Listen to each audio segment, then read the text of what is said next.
Yes class 8 सुनिए आप chapter number 18।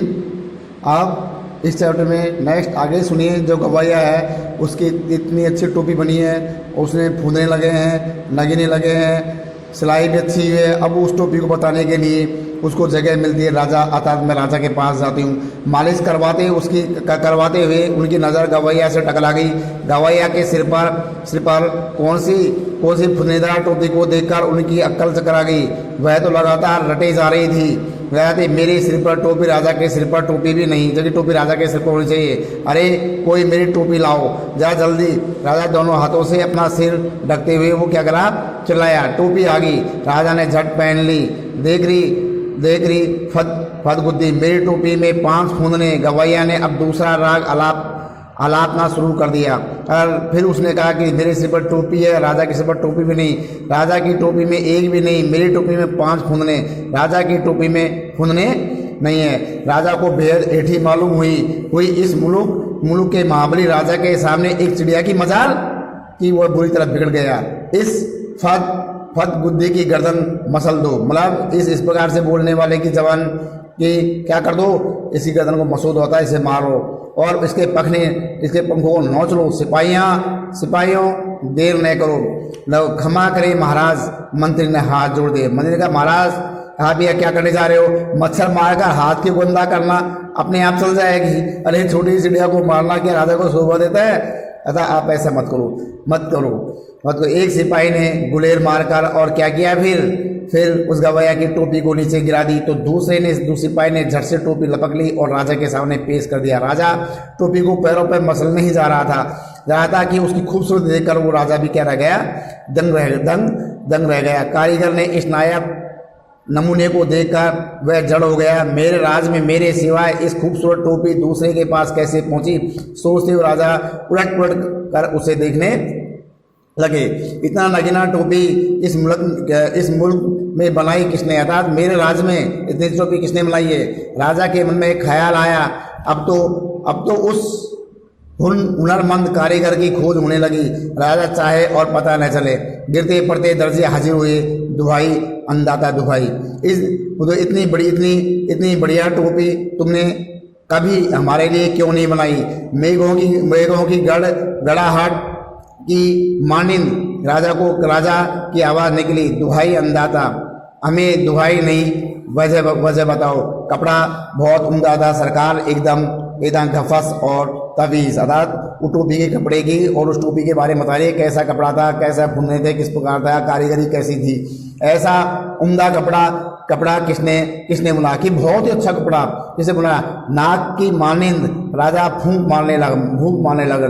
राजा को बहुत गुस्सा आ रहा था। गिरते पड़ते बुनकर हाजिर हुए। उसने सारे बुनकरों को बुलाया, कपड़ा बनाने वाले को बुलाया। माफ़ी बख्शे सरकार, में माफ़ कीजिए। कैसे बुलाया? माफ़ नहीं, वजह बताओ। सूत का बड़ा उम्दा था सरकार, एकदम महीन और लच्छेदार था सूत। उसने कहा उनसे कि इतना अच्छा क्यों बनाया? उसने कहा साहब सूत बहुत अच्छा था। इतना महीन सूत किसने कहा था? शेर की मानिंद राजा ने दहाड़ मारी था। शेर की तरह दहाड़ के राजा ने कहा, बताइए ये इतना अच्छा सूत है, ये किसने, इस सूत को इतना अच्छा किसने काटा? गिरते पड़ते कोरी हाजिर हुई। कोरी मानी सूत काटने वाले हाजिर हुए। जाने बख्शे महाराज, जान नहीं, वजह बताओ। रुई बड़ी बेहतरीन थी सरकार, एकदम बादलों की तरह धुनी हुई थी। अर्थात उसने कहा कि महाराज इसकी रुई अच्छी थी, बहुत अच्छी धुनी थी। अर्थात रुई को बहुत अच्छा साफ किया था किसने? इतनी बेहतरीन रुई किसने धुनी? बिजली की तरह राजा की आवाज़ कड़की। हाँपते पीटते दुनिया हाजिर हुई। क्षमा अंदाता, क्षमा नहीं, वजह बताओ। राजा गुस्से से कांप रहा था। तुम चारों ने मिलकर इस गवैया का काम किया, हमारे लिए आज तक ऐसा काम क्यों नहीं हुआ, क्यों नहीं किया? आपके लिए भी किया है सरकार, दुनिया ने जमीन पर लेटकर कहा। आगे भी आपके लिए करेंगे सरकार। ये बात किसने? दुनिया ने। आता रूल को ठीक करने वाले ने कहा, हमारे लिए अब तक जो काम हुआ है उसमें इतनी नफासत क्यों नहीं हुई? था इतना अच्छा पर क्यों नहीं हुआ? अभेदान दे तो बोलूँ सरकार, मतलब मुझे अभेदान दे। अर्थात मुझे जीवी छोड़े थे, बोलूँ सरकार। दुनिया बोला चलो दिया, अभेदान दिया तुम्हें, हम तुम्हारा कुछ नहीं करेंगे। आप स्पष्ट बोलो, साफ बोलो। राजा बोले, आप बताओ महाराज, इस गवैया ने जो भी काम करवाया उसमें आधा हिस्सा देती थी। अर्थात इस चिड़िया ने जो भी काम कराया इस गवाह ने काम कराया उसमें आधा हिस्सा देता। जिसके पास बहुत कुछ है वह कुछ भी नहीं देता, जिसके पास बहुत कुछ है कुछ नहीं देता। अच्छा, राजा कहने का तात्पर्य है कि राजा आप हमारे लिए क्या करते हो, कुछ नहीं करते हो, हमारे लिए कुछ नहीं देते हो। इनके पास जो कुछ नहीं था फिर भी आधा देती थी, इसलिए इसके काम में आप नपासत आई भी सरकार, इसलिए सरकार का काम हमने अच्छा किया, क्योंकि जो मजदूर को अच्छी मजदूरी मिलेगी तभी तो मजदूर काम करेगा। दुनिया दंडवत किए ही जा रहा था, दुनिया उसको बार बार दंडवत कर रहा था कि कहीं ये बुरा नहीं मान जाए।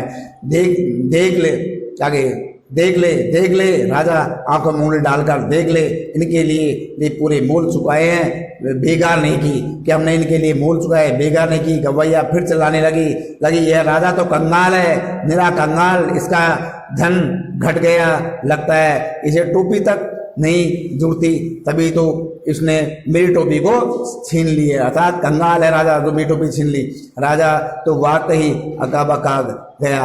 एक तो तमाम कारीगरों ने उनकी मदद की थी, दूसरे टोपी के सामने अपनी टोपी की कम सूरती तीखे खजाने की खुलती बोल, इस पाखी को कैसे पता चला कि धन घट गया है। तमाम बेकार करवाने बहुत सख्ती से लगान वसूलने के बावजूद राजा का खजाना खाली रहता था। इतना ऐशो आराम, इतनी लश्करी, इतने लवाजिमे का बोझ खजाना संभाल भी तो कैसे।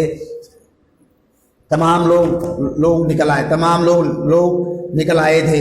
यह अनोखा तमाशा देख मंत्री ने भोले से कहा यह मुंहफट तो महाराज तो जो बेपर्दा ही करके ही ये दम लेगी। राजा तो खुद घबरा रहा था, जब झट से बोल पड़ा, गला इसकी टोपी वापस कर दो, क्योंकि उसने कहा राजा खंगाल है और मेरी टोपी ली है, क्या राजा के पास इतना भी तो नहीं है। तो राजा ने कहा झट से इसकी टोपी वापस कर दो। सिपाहियों ने कहना माना, टोपी वापस कंगूरे और हवा में उछाल दी गई। गवैया ने फिर से टोपी पहन ली और उड़ कर और कहने लगी, यह राजा तो डरपोक है, निरा डरपोक, मुझसे डर गया है, तभी तो इसने मेरी टोपी लौटा दी है। कौन इस मुंह फटके मुंह लगे, क्या मंत्री जी कहकर, और राजा ने अपनी टोपी और कसकरी पकड़ ली। ये पाठ अर्थात इस चैप्टर को लिखने के क्यों लिखा गया, किस पर लिखा गया, इसमें ये बताया गया है कि कार्य कराने वाले अर्थात मजदूर लोगों को उनकी वास्तविक मजदूरी देना ही चाहिए। यदि उनको वास्तविक मजदूरी नहीं दी तो वो काम चाहे राजा हो, चाहे राजा का बाप हो, कोई भी क्यों नहीं हो, उस व्यक्ति का किसी प्रकार से कोई कार्य नहीं हो सकता। मजदूर को मजदूरी तो देनी ही होगी।